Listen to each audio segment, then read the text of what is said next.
बिस्मिल्लाहिर्रहमानिर्रहीम।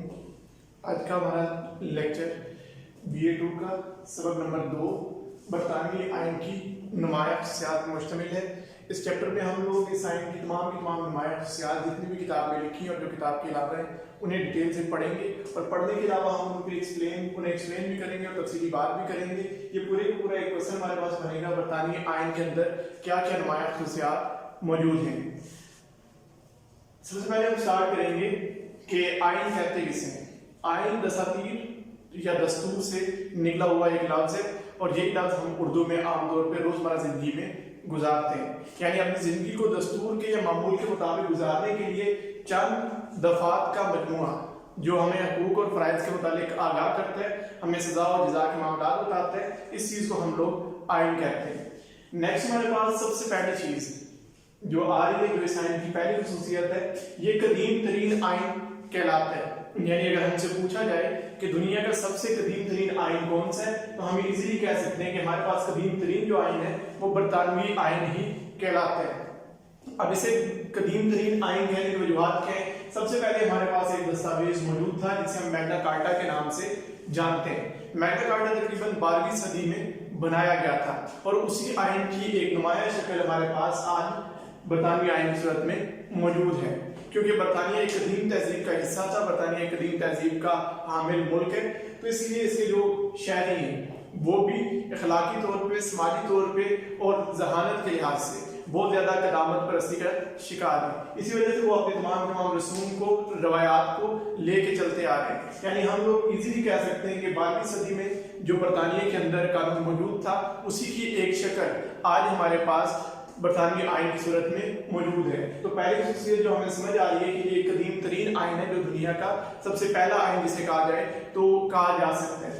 सेकंड चीज, हमारे पास ये कानून या ये आइन गैर तहरीरी है, यानी ये एक ऐसा आइन है जिसका बेशतर हिस्सा यानी इसका ज्यादातर हिस्सा जो है वो लिखा हुआ नहीं है, वो रिटन वर्क या बुक की शक्ल में मौजूद नहीं है। जैसे हमारे पास 73 का पाकिस्तान का आइन एक भरपूर किताब की शक्ल में मौजूद है, इस तरह से बरतानवी आइन किसी एक किताब में मौजूद नहीं है, बल्कि ये ज़हनी तौर पे और इखलाकी तौर पे लोगों में समझा जाता है कि ये कानून हो सकता है और उसके मुताबिक वो अमल भी करते हैं। यानी उन्होंने अपने लोगों की अफजाइश इस तरह से की है, अपने लोगों के दिमागों को इस तरह से मेंटेन किया हुआ है कि वो तमाम अपने फ़राइज़ और अपने हुकूक को जानते हैं। दो फिलासफर, पहला हमारे पास टॉमस पेन है। टॉमस पेन का कहना है कि बरतानिया में आइन नाम की कोई चीज मौजूद ही नहीं है, यानी अगर गैर तहरीरी उसे कहा जाए कि गैर तहरीरी आइन का नाम बरतानवी आइन है, तो टॉमस पेन के पास हमारे पास ये ऑब्जेक्शन मौजूद है कि टॉमस पेन के मुताबिक बरतानिया में आइन मौजूद ही नहीं है। फ्रांसीसी फिलासफर निकावली, उसका कहना है कि बरतानिया में या तो आइन मौजूद है या तो आइन मौजूद नहीं है, या तो ये तारीखी वाकयात का एक सिलसिला है जिसे हम आगे लेके चल रहे हैं, या तो ये बिल्कुल ही मौजूद नहीं है। यानी ये भी बरतानवी आइन के बारे में शुकूक और शुबहात रखता है, लेकिन दर हकीकत बरतानिया के अंदर एक आइन मौजूद है, तभी वो दुनिया का बेहतरीन निजाम चला रहे हैं। नेक्स्ट हमारे पास तीसरा पॉइंट बरतानवी आइन का इर्तिकाई नोयत। सबसे पहले इर्तिका एवोल्यूशन को या डेवलपमेंट को कहा जाता है, यानी वक्त के साथ साथ इसमें तब्दीलियां भी होती रहेंगी। तो अब हम देखते हैं बरतानवी आइन कैसे बनाया गया और किस तरह से बरतानिया का आइन हमारे सामने आज इस शक्ल में मौजूद है। तो इस बारे में कहा जाता है कि या तो ये इत्तफाकी है या इंसिडेंट्स का मजमूआ है, जो तमाम वाकयात मौजूद होते रहे, वो तमाम वाकयात को एक जगह पे इकट्ठा किया गया, तो ये आइन बना दिया गया। सेकंड चीज, हमारे पास अक्ल व दानिश का मजमूआ है, क्योंकि मुसलमानों के ज़वाल के बाद तमाम के तमाम अलूम यूरोप में और तमाम के तमाम यूनानी कंट्रीज में या यूनान से जो ताल्लुक रखते थे उन कंट्रीज में ट्रांसफर हो गए, तो अगलो दानिश भी तमाम के तमाम इन इलाकों में ट्रांसफर हो चुकी। तो जब अगलो दानिश ट्रांसफर हुई तो उन्होंने अपना सबसे बेहतरीन नुस्खा जिसे बरतानवी आइन कहा जाता है उसे बनाया। एक और चीज जो इसमें कही जाती है कि बरतानवी आइन तारीखी वाकयात से सबक सीखा गया, यानी बरतानवी आइन का दूसरा नाम तारीखी वाकयात से सबक सीखना हम कह सकते हैं, क्योंकि जो भी वाकयात, जो भी हालात उन्हें दरपेश आए, उन वाकयात के तदारक के लिए उन्होंने तमाम वर्किंग की और इसी वर्किंग से उनके दरमियान एक आइन मौजूद है जिसे हम बरतानवी आइन के नाम से जानते हैं। चौथा पॉइंट और सबसे अहम पॉइंट, ये एक लचकदार तरीन आइन है, यानी इस आइन में لچکدار سے مراد یعنی اس میں سے کوئی شک نکالی بھی جا سکتی ہے اور اس میں کوئی شک ڈالی بھی جا سکتی ہے۔ اب لچکدار آئین کیسے ہے؟ کیونکہ اکثریت کی بلبوتے پر اس میں تبدیلی کی جا سکتی ہے۔ جیسے ہم جمہوری نظام پہلے پڑھ چکے ہیں، تو جمہوری نظام کے اندر ایوان موجود ہوتے ہیں، چاہے ایک ایوان ہو چاہے دو ایوان ہو، لیکن ان ایوانوں کو یہ حق حاصل ہوتا ہے کہ وہ آئین میں یا قانون میں کوئی تبدیلی کرے۔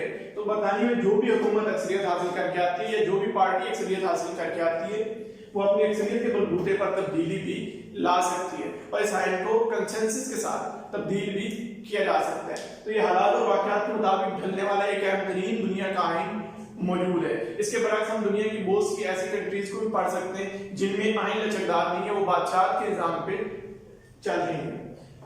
نیکسٹ ہمارے پاس وحدانی طرز حکومت۔ واحد جیسے ہمیں اردو میں معلوم ہے یا عربی میں ہم نے پڑھا ہوا ہے کہ واحد ایک کو کہتے ہیں۔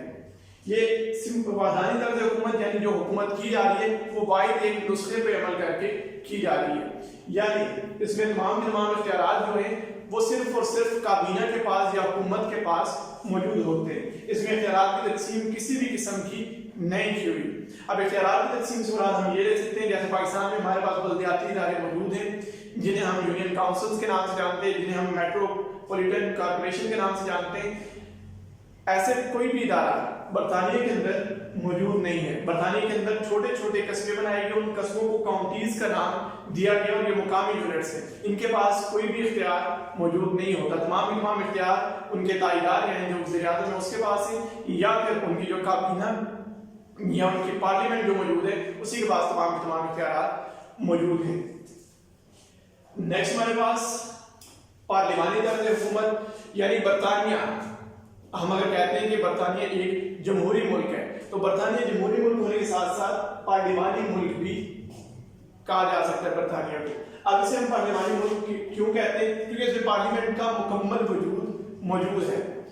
پارلیمنٹ کا وجود اس طرح سے موجود ہے کہ اس کے ایوان کو دو حصوں میں تقسیم کیا گیا ہے۔ تمام کے تمام اختیارات جو ہیں وہ کابینہ کے حوالے کیے گئے۔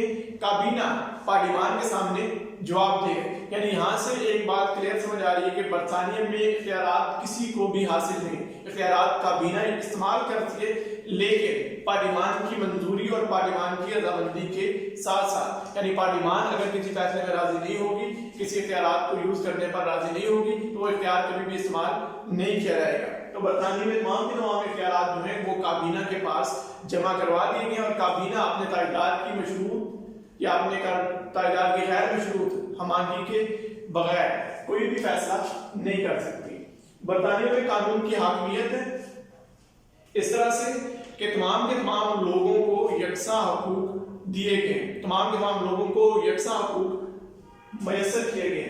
پروفیسر ڈائسی وہ کہتے ہیں کہ ہر شخص قرآن کے بعد، یعنی پروفیسر ڈائسی نے اپنی جو کتاب لکھی اس میں اس نے وسیع انداز سے اس چیز کو ایکسپلین کیا ہے کہ اگر ہم قرآن کو دیکھیں تو برطانوی آئین قرآن کے مطابق ہے۔ تو وہ کہتے ہیں کہ قرآن کے بعد برطانوی حکومت یا برطانوی عوام جس چیز کے سامنے جواب دہ ہے وہ یہ آئین ہے، اور یہ آئین اس قسم کا آئین ہے جو کہ سب کو برابر اور یکساں حقوق فراہم کرتا ہے۔ آٹھواں پوائنٹ ہمارے پاس دو ایوانی مقننہ وہ ادارہ جو قانون کو بناتا ہے، وہ ادارہ جو دستور کی رکھوالی کرتا ہے، وہ ادارہ جو عوام کے اختیارات کو آگے عوام تک پہنچاتا ہے۔ تو برطانیہ میں دو ایوانی مقننہ سے مراد یعنی اس کے ایوان جو ہیں دو حصوں پر مشتمل ہیں۔ ایک ایوان زیری یعنی جسے ہم دارالعلوم کہتے ہیں، سیکنڈ ایوان ہمارے پاس دارالعمرہ جسے ایوان بالا کہا جاتا ہے، یعنی اس پارلیمنٹ کو دو حصوں میں تقسیم کیا گیا، ایوان زیری ایوان بالا میں۔ ایوان زیری دارالعلوم کے نام سے یعنی جو ڈائریکٹلی الیکٹ ہو کے آتے ہیں، جو عوام کے ووٹ کے ذریعے الیکشن میں حصہ لیتے ہیں اور ووٹ کے ذریعے اس کا حصہ بنتے ہیں۔ دارالعمرہ یہاں پہ موروثی سسٹم چلتا ہے، یعنی تائیدار جو ہے وہ نامزد کرتا ہے یا یہ ڈائریکٹلی جو بادشاہ ہے وہ نامزد کرتے افراد کو جو دارالعمرہ کے اندر آتے ہیں۔ دستوری بادشاہت یعنی بادشاہت کا تذکرہ یہاں پہ نہیں ہے، یہاں پہ دستور کی بادشاہت کا تذکرہ ہے، یعنی تمام جو بادشاہت ہے حاکمیت ہے وہ صرف اور صرف دستور کی ہے، دستور کے علاوہ کسی کو بھی کوئی رائٹ نہیں کہ وہ کسی کو کچھ کہہ سکے۔ جو چیز بھی کی جائے گی وہ دستور کے ذریعے ہی کی جائے گی، یعنی دستور ایک ایسا جسم ہے جو خود بخود امپلیمنٹ ہوتا ہے، لوگوں जुबानों के जरिए। आगे हमारे पास कदामत पसंदी, यानी बरतानिया के जो लोग हैं उनकी सोच में कंजर्वेशन पाई जाती है, यानी वो ताईदारी सिस्टम पे या बादशाही सिस्टम पे बिलीव करते हैं। अब इसमें कदामत पसंदी अगर की हम बात करेंगे तो कदामत पसंदी से हम लोग इसे इस तरह से जस्टिफाई कर सकते हैं कि कदामत पसंदी में दारुल उमरा मौजूद है। दारुल उमरा मोरूसी अराकीन पे मुश्तमिल होता है और मोरूसी अराकीन बादशाह के निज़ाम में चलाए जाते थे। बरतानिया में चूंकि बादशाह भी मौजूद है और बादशाह जो भी बनाया जाता है वो मोरूसी सिस्टम पे विरासत में या नामजदगी के जरिए बनाया जाता है, तो इसलिए ये लोग कदामत पसंद भी कहलाते हैं। बरतानिया जमहूरियत का घर कहलाता है, यानी कोई ऐसा मुल्क जिसने जमहूरियत को सही मानों में डिफाइन किया है तो वो बरतानिया ही का मुल्क है और बरतानवी कौम है जिसने हकीकी मानों में जमहूरियत को एक्सप्लेन किया है। यानी जमहूरी निज़ाम वो निज़ाम जिसमें तमाम लोगों को अपनी हक रायदही का इख्तियार दिया जाता है और ये इख्तियारात को अपने वोट के जरिए इस्तेमाल करते हैं, यानी इनडायरेक्टली इख्तियारात का इस्तेमाल जो किया जाता है वो हुकूमत की जानिब से किया जाता है, लेकिन इनडायरेक्टली उसमें अवाम भी शामिल होती है। अवाम जिन लोगों पे एतमाद का इजहार करती है वही तमाम के तमाम लोग आगे अपने इख्तियारात के इस्तेमाल करते हैं, यानी इसमें इख्तियारात जो इस्तेमाल किया जाता है वो सिर्फ और सिर्फ अवाम की खातिर अवाम की रजामंदी के मुताबिक किया जाता है। आगे हमारे पास दो जमाती निज़ाम है। बरतानिया में शुरू से दो जमाती निज़ाम मौजूद था, लेकिन वर्ल्ड वार 2 के बाद जंग अज़ीम दोम के बाद इसे मजीद मजबूत किया गया। इसमें दो जमातें बनाई गई। सबसे पहली जमात का नाम कंजर्वेटिव पार्टी और दूसरी का लिबरल पार्टी रखा गया। अब ये दोनों पार्टियां एक दूसरे पे तनकीद भी करती हैं, एक अपोजिशन करती है, दूसरी पार्टी हुकूमत करती है, लेकिन जो फैसले किए जाते हैं दोनों की रजामंदी से किए जाते हैं, क्योंकि दोनों की तादाद पार्लियामेंट के अंदर मौजूद होती है। अपोजिशन का काम तनकीद बराए तनकीद नहीं वहां पर समझा जाता, बल्कि अपोजिशन का काम तनकीद बराए तामीर समझा जाता है और अपोजिशन का काम ये कि वो हुकूमत को निशानदेही करे किन किन हलकों पे उसे बेहतरी की जरूरत है और दोनों मिलकर काम करते हैं 5 साल के अरसे के लिए मुल्क की बेहतरी के लिए।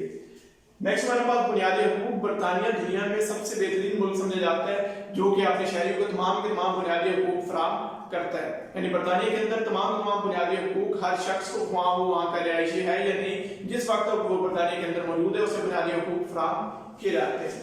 नंबर 17 पे एहतसाब और तवाज़ुन। एहतसाब यानी हिसाब किताब देना, तवाज़ुन बराबरी रखना। बरतानिया में तमाम के तमाम इख्तियारात एक ज़ात के अंदर जमा नहीं किए गए। बरतानिया में इख्तियारात को तकसीम किया गया और पार्लियामेंट के जरिए तकसीम किया गया। अब एहतसाब से मुराद हम ये ले सकते हैं कि बरतानिया में ताइदार या वज़ीर आज़म डायरेक्टली कोई भी फैसला नहीं कर सकता। अगर वो कोई नोटिफिकेशन या कोई हुक्म जारी करता है तो उसमें भी लाजमी तौर पे किसी न किसी वज़ीर के दस्तखत होना लाजमी है। यानी इससे हम समझ सकते हैं कि एक शख्स या एक बॉडी कभी भी बरतानिया में फैसला नहीं कर सकती। तो इसी के जरिए हम लोग एहतसाब भी कर सकते हैं, यानी सबसे ज्यादा एहतसाब इसी चीज के जरिए हो सकता है कि जब इख्तियारात एक ज़ात के बजाय एक ऐवान के अंदर जमा किए जा सके। और बरतानिया में बेहतरीन मतवाज़न जमहूरियत कायम की गई है कि जमहूरियत को इतना ज्यादा भी इम्प्लीमेंट नहीं किया गया और इतना कम भी इम्प्लीमेंट नहीं किया गया, यानी अवाम की ज़रूरियात के मुताबिक और अपने हालात के मुताबिक जमहूरियत को इम्प्लीमेंटेशन की गई है। तो ये था हमारा टॉपिक इल्म सियासत का, बरतानवी आइन की चंद खुसूसियात। इसमें हमने तमाम जो खुसूसियात मेरी निगाह में बेहतरीन थी या सबसे अहम थी वो मैंने आप तक पहुंचा दी। अब अगर हम इसका ओवरव्यू लें तो बरतानिया का आइन कदीम तरीन आइन है, मैग्ना कार्टा से निकला। सेकंड चीज गैर तहरीरी आइन है, 2 फिलासफर के कौल हमने इस पे कोट किए। थर्ड में इर्तिकाई नौइयत के लिहाज से इत्तफाकात, अक्ल, दानिश और तारीखी वाक़यात के जरिए ये कानून बनाया गया। सेकंड उसके बाद नंबर 4 पॉइंट में हमारे पास लचकदार आइन, यानी अक्सरियत के बलबूते पे से तब्दील भी किया जा सकता है अवाम के हक में बेहतरी देकर। वदानी तर्ज हुकूमत, यानी इसमें इख्तियारात को तकसीम नहीं किया गया, यानी बरतानिया में बलदियाती इदारे मौजूद नहीं है, सिर्फ छोटी छोटी काउंटीज मौजूद है, उनके बाद भी बहुत कम ही इख्तियारात मौजूद हैं। नंबर 6 पे पार्लियामानी तर्ज हुकूमत यहाँ मौजूद है, यानी पार्लियामेंट ही तमाम सबसे ज्यादा बारतर ऐवान समझे जाते हैं और काबीना के पास तमाम इख्तियारात हैं जो अपने इख्तियारात को इम्प्लीमेंटेशन करती है सिर्फ और सिर्फ अवाम की फलाह व बहबूद के लिए और इस ऐवान की रजामंदी से। قانون کی حاکمیت موجود ہے، یعنی قانون سب سے بڑا حاکم ہے، قانون کے آگے سب کو جواب دینا پڑتا ہے، اور یکساں حقوق تمام کے تمام افراد کو یہاں پہ فراہم کیے گئے۔ دو ایوانیں مقررہ ہیں، ایوان کو دو حصوں میں تقسیم کیا گیا، ایوان ذیلی، ایوان بالا۔ ایوان ذیلی کا نام دارالعلوم رکھا گیا، اور سیکنڈ جو ایوان ہے دارالعمرہ، جو تائیدار ہے وہ دارالعلوم سے ہی لیا جاتا ہے، اور کابینہ کے اراکین دونوں ایوانوں سے لیے جاتے ہیں۔ دارالعلوم لوگوں کے ووٹوں سے الیکٹ ہو کے آتا ہے، دارالعمرہ نومینیشنز کے ذریعے سامنے لایا جاتا ہے۔ دستوری بادشاہت ہے، یعنی سب سے زیادہ بادشاہت صرف اور صرف دستور کی ہے، بادشاہ کا تصور وہاں موجود ہے، لیکن حقیقی بادشاہ وہاں پہ دستور کو سمجھا جاتا ہے، یعنی دستور اپنے تمام کے تمام اختیارات کو امپلیمنٹ کرواتے ہیں لوگوں کے ذریعے۔ قدامت پسندی ہے، یعنی بادشاہت وہاں پہ موجود ہے اس سینس میں کہ دارالعمرہ کے ممبرز کو جو نومینیٹ کیا جاتا ہے، یعنی الیکٹ کے بجائے نومینیٹ کیا جاتا ہے، تو اس وجہ سے یہ قدامت پسندی اور بادشاہ یا موروثی نظام بھی اس کے اندر تھوڑا سا موجود ہے۔ جمہوریت، برطانوی جمہوریت کے گھر ہے، اس میں ہم ڈیٹیل سے بات کر چکے ہیں۔